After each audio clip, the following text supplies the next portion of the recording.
Hi Noteboard Gamers and welcome back to Noteboard Gaming. I'm your host, I'm Mark. Now in today's video we're going to be looking at the solo experience of 11. 11 is a football-based football management board game designed by Thomas Jansen and published by Portal Games. Now just to tell you off the bat, this is a review copy given to me by Portal Games. They gave me a copy of the base game plus the solo expansion, and of course today I'm going to be talking about the solo experience of 11. So what is 11? Well, 11 is trying to cross that bridge between kind of Euro games and sports games. Now I think if you look at the number of football games that are available for board gamers, I don't think there are massive amounts out there, with the best known being Club Stories, and this is an evolution of Club Stories. It's by the same designer. And the aim of the game is over a 6-week period, you're going to take your team from the beginning of the season to the end of the season, playing 6 matches against the opposition, all the while kind of upgrading your stadium, getting new players, training players, getting new staff on board to help your team to try and then have a match against each team at the end of each week. And as I say, there are 6 weeks in a game. At the end of the game, you're going to see where you finish in the league table, tot up your victory points, and if you got there the most, then of course you won. Now, that is kind of an overall view. The solo game can be a little bit different. You see, you do get various solo scenarios, certainly in the base box. There are some solo scenarios, and then with the actual solo campaign that you can get, which is an additional add-on which was provided to me, you get a number of scenarios to go through on there, and that gets progressively harder as you go along. It kind of straddles this kind of world between a sports-based game and between a Euro game and hand management game. You see, predominantly it's a card-based game. Yes, there are some other mechanisms as well, but it's a card-based game. You have a number of cards for the teams that you're playing, for the events that you're going to experience each week, for the board that you have in place, and they're going to make an important part of your game as well, for the staff you can train, for the sponsors that you can have, and also for the teams that you're going to be playing. You're going to turn over those and find out what the teams are, and then play them each week in a almost deterministic fashion.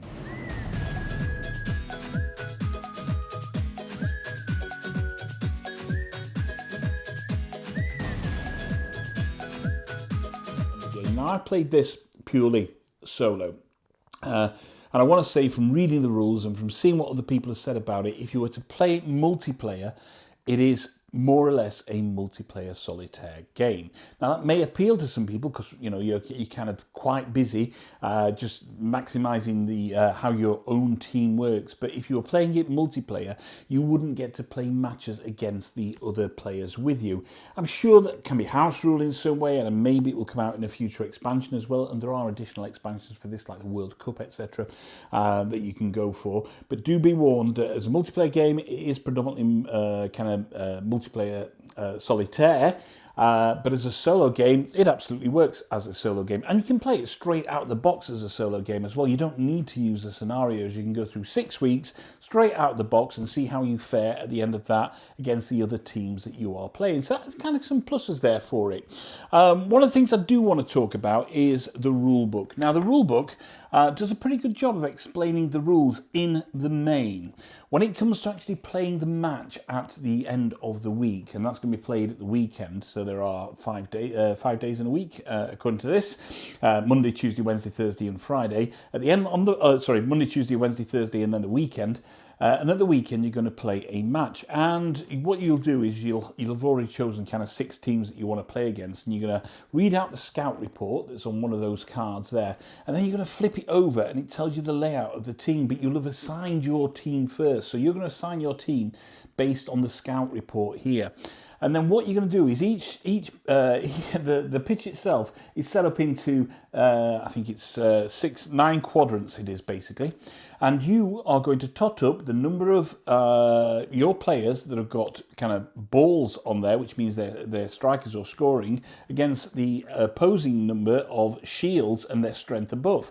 If you've got more strength in your scorers, and that's based on the cards that you have here, because your players will have different strengths on there, then they've got shields, then you're almost going to score unless there's a goalkeeper in place, because that goalkeeper can save. This particular one's got 2 up there, so you can take 2 shots there, basically.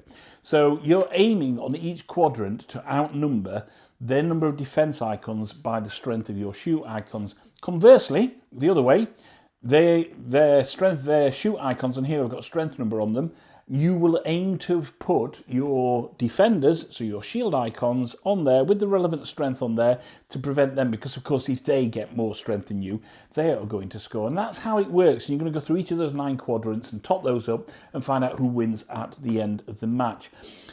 The rulebook kind of takes you through it, but it is a little bit of a difficult process to grok initially, and that's potentially a bit of a downside there. It's quite easy in your early games to make a few mistakes and not totally understand the flow of how those goals are scored, but once you get used to it, it becomes quite easy to kind of do this semi-deterministic. And I say that because you have the ability right up to match day, when you're assigning what players you want to play, you have the ability to change the layout of your team. So you have various formations that you can use, and you start off with one formation card, and then you can get other formation cards as you go along.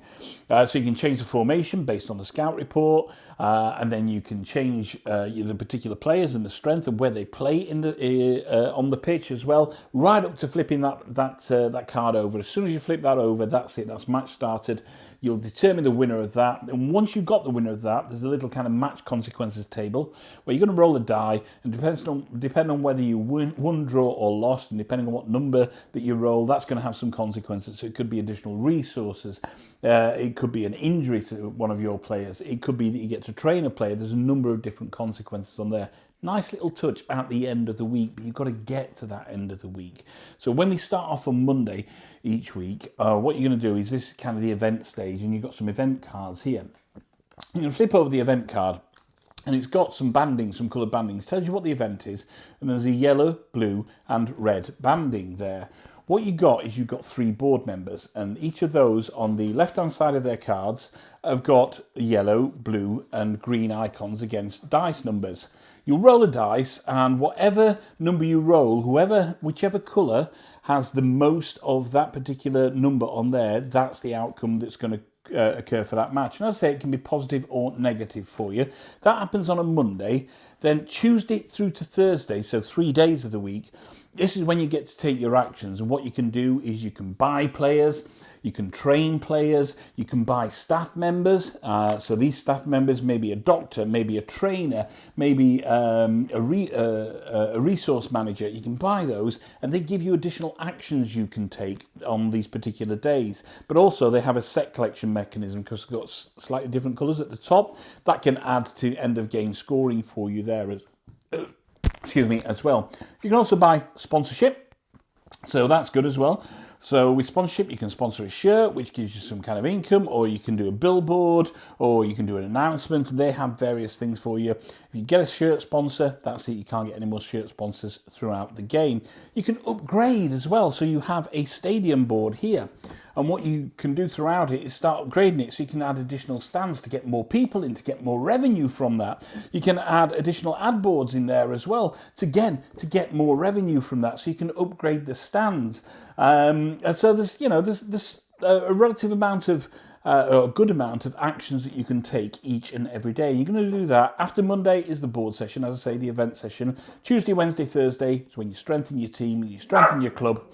Excuse me, my dog is barking. And then Friday is when the weekend is when you get to play the match. Apologies, Bambi has decided that she wants to actually be part of this review, so she wouldn't stop barking until I put her on my lap. So we have a little kind of club mascot here now in Bambi, the Prague Ratter. So as I say, you're going to do that each and every week, and then after 6 weeks, you're going to find out where you are against your opposition on the board, and tot up your victory points, which can come from a number of different areas. There's going to be an income round as well at the end of each week, where you pay, where you kind of pay out. So for more staff that you take, for more stadium things that you build, for more players that you take on, your outgoings each week increase, and you can only get that money back and get those resources back by effective resource management. You have cash, you have kind of club strength, you have your player strength, etc., and you will get those resources, and then you get to allocate them and get new resources as the week goes on. There is an ability as you build up red, which is kind of your club strength. If you don't like a particular dice roll or whatever, you can spend one of the red resources to then re-roll on that. When it comes to the other teams that you play, you see there are six teams here. So you're going to play one team each week. Obviously, you're going to know whether either you or that team have won, lost, or drawn. And then for the rest of the teams, there's slightly different colours. You've got 3 different colours.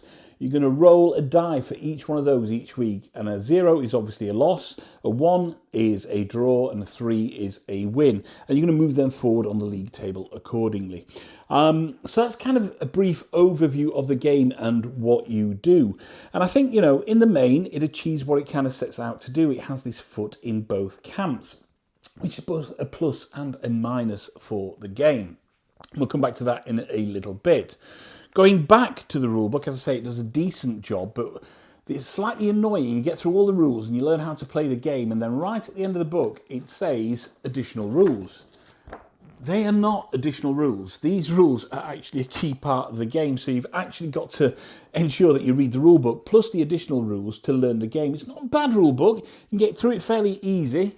It is possibly my worst format for a rule book, which is this kind of square format a la Spirit Island. I hate this format of rule book. It just doesn't work for me at all. But the rules are relatively straightforward. They work quite well to tell you the game.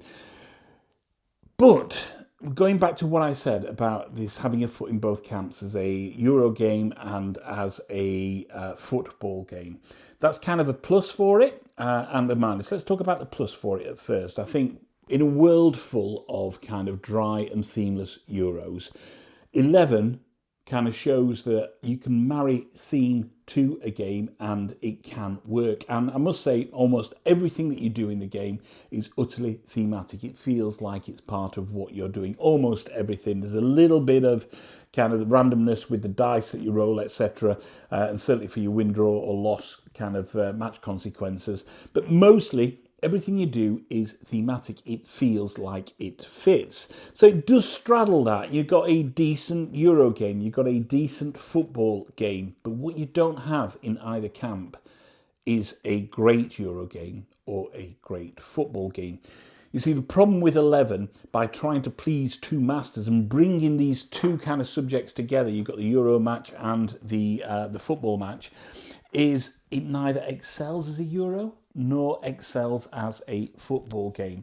I think Euro players, established Euro players, will find it just not involved enough, and it goes on way too long as well. Your actions are limited by those actions that I said. So yes, you can buy a bonus action, but it doesn't really make that much difference. You're still restricted by the number of actions you can take. There's no new actions coming out, and it feels like it becomes very much rinse and repeat by the end of the 6 weeks. So I would say kind of 5 weeks is more than enough. 4 weeks gives me a great kind of feel for this, but to go to 6 weeks, the game more than overstays its welcome because the number of actions and choices you can make become limited, because essentially what you're doing almost each and every round is buying a player or training a player or buying a staff member. Yes, there's some sponsorship, but those opportunities die up. And with the staff members, of course, there's a bit of set collection goes on, but the deck for staff members is severely lacking and limited. Now, whether you get, when you get the expansions, you get more for that, that could help. But it's possibly, once you've played it a couple of times, once you kind of cycle through some of the staff members, you're probably going to see most of the staff members after a couple of games. So that's slightly disappointing. The decisions, while thematic, that you make aren't necessarily totally meaningful. And as I say, after you've done 2 or 3 weeks of this, you've kind of done all the decisions that are there, so you're kind of making micro changes on your team. It doesn't feel like you're making massive step changes. With some Euro games, you think, wow, I've been working towards that combination for a long time, and it's suddenly clicked, everything, the stars have aligned, and I've done it. doesn't really quite work this way. With this, it becomes, as I say, this element of rinse and repeat. Now, when it comes to the match element, or the football side of it, if you like, I say that semi-deterministic way of deciding matches is pretty good. But if you come in from a background of something like Football Manager, it's nowhere near deep enough for what you're looking to achieve. You're not really delving too deep into your players' stats. Yes, you're managing their injuries and boosts and cooldowns, etc. But there isn't an element of micromanagement that a lot of Football Manager players would like from this. So it kind of skirts around that, and it feels like whilst not tacked on the football element, it feels like an output of everything that you've done. You don't necessarily feel totally invested in that bit. It just feels like, yeah, everything I've done at this point has inevitably led to this, whereas it needs to feel like these small changes I've made here, this change I've made there, this investment I've made here, this staff member I bought there has kind of culminated over a period of weeks to this particular moment, and that's exactly what I was playing for. And I think that is kind of the core problem with 11. By trying to satisfy two camps, it becomes neither great in one camp. It's an okay kind of hand management Euro game, and it's a semi-okay kind of football game. So there are a couple of other niggles as well for it. If you got the Kickstarter edition, you will have got dual-layered boards. If you didn't, you got the retail edition like Portal sent to me, you get these kind of cardstock shiny boards. Take up way too much space on the table. As you can see from the picture, it's quite a table hog just for a solo gamer. Now imagine you got kind of 3 other people sat around the table as well. They're shiny as all hell. Everything skitters all over the place. I don't like them at all. And I do think that, yes, it's a card-based game. Something like this could have been done with maybe a wipeable sheet. So you've got a deck of cards and wipeable sheets.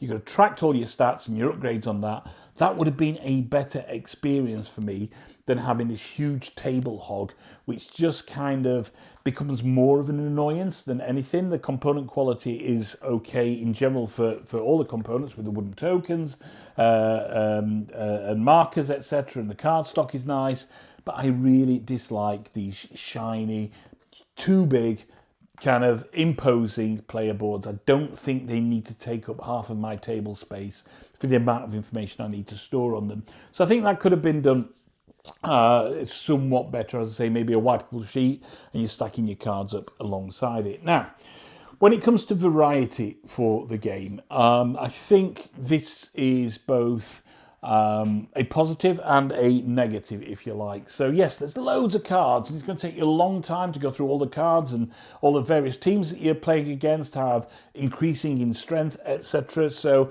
you know, you can really adapt how you're going to play, but because your actions are so limited, each club that you play as is going to start more or less as the same way. So therefore, you know, you don't necessarily feel like, I don't know, you're playing as Manchester United or Chelsea with markedly different strategies, etc. You just feel like you're evolving the same team. And I think that rinse and repeat nature of the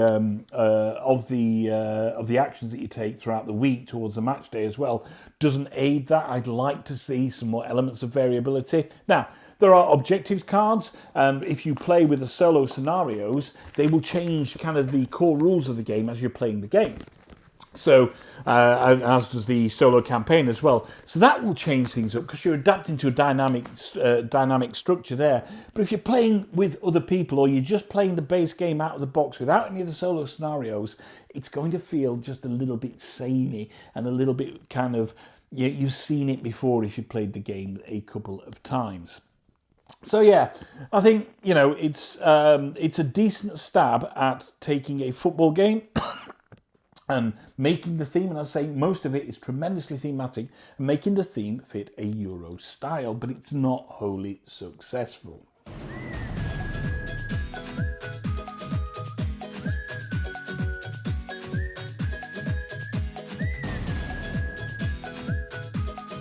So, final thoughts on 11 by Portal Games then, designed by Thomas Jansen, which is an evolution, as I say, of Club Stories. Look, as I've mentioned earlier, I think it is a great kind of stab at integrating a much-loved sport like football into a board gaming arena. There aren't that many choices out there. And it does have a foot firmly in both camps, but it's kind of weighed down by ambitions that it can't quite realise. And I think that's the issue here, is that the Euro game, part of it, the hand management, the resource management, just isn't meaningful enough. It doesn't feel involved enough, and it very much starts to repeat itself as you get into the latter stages of the game. The football side, while it's unique, and I like what they're doing with the semi-deterministic way that you play your matches and kind of totting up, whether you've won or lost, again, doesn't feel like I've totally been working towards that. If I was the manager of Manchester United and I was playing Liverpool next weekend, then I know that I would be doing everything to study that team, and I would be adapting my strategies to try and counter that team. All you get here is a scout report just before you kind of choose your team, and that's it. So you're not building towards that, you're making a decision based on that scout report. Yeah, you can say that you can see that scout report throughout that entire week, and you can, but you can't see the one underneath it. And as a football manager, you want to be planning not just for the team next week, but the team after that and the team after that, and that's what you can't get to do for this. It feels too tactical in the decisions that it gives you, rather than the ability to actually fully figure out what kind of teams you're playing. So yeah, it's almost there. I don't rank games just as part of my reviews. I don't think it's a terrible game, don't get me wrong. I think it's a pretty good game. But as I say, it's kind of just lost somewhere in between the experience that it wants to deliver.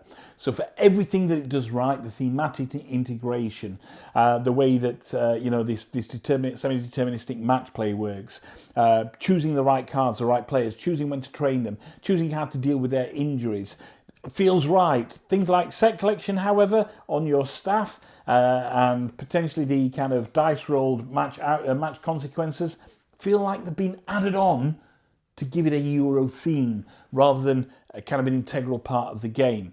The solo scenarios, as I say, I've only got the base game plus the solo expansion, they add a lot more depth to it. So if you want to start playing around with some scenarios and the solo campaign gets progressively harder, that's really, really good as well. You can get, I think there's like a World Cup expansion and other expansions for it, which, if the game appeals to you, you may want to absolutely expand this. Is it for me? I'm not a huge football fan, but I'm a Euro fan, so I can, if I'm happy to play a game about trains or about beer or about farming, then I'm happy to play a Euro game about football. So although I'm not its core audience, it's not necessarily for me. It will be for some people out there. So maybe you've got a family, or younger family members who are into football, boys or girls.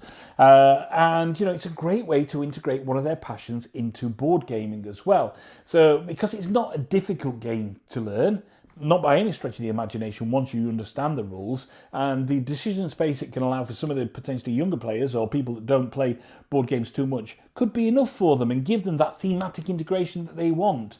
So it's not it's not a complete own goal. It's just not in a world and a sea of other games that can vie for my table space. It's just not one that will be hitting my table that often. I played it maybe 6 or 7 times, either out the box, some of the solo scenarios and some of the solo campaign. And, I'm probably more or less done with it now. It's given me everything I need to see from it. There's no more surprises left in 11. And I think that's the problem with it, is that its longevity. For gamers, if you play games a lot, its longevity it really doesn't carry through. So yeah, hard to recommend 100% 11. It will appeal to some people, but for me, it doesn't quite hit both of what it's looking for. It's a bit like the Neville penalty from '96. It soars over the goal, basically. It soars over the goalpost. So yeah, not an own goal, but certainly a missed opportunity. So, thank you very much for joining me on this review of the solo experience of 11 by Portal Games, designed by Thomas Jansen. I say, there's not a total disaster by any stretch of the imagination, but it just doesn't quite work in quite a few areas enough for me to recommend it as an experience for you. So, my name's Mark. This is Not Board Gaming. Don't forget to like and subscribe to the channel, check out our other videos, and one final thought. If you can't find anyone else to play with, there's nothing wrong with playing with yourselves. Until next time, bye-bye.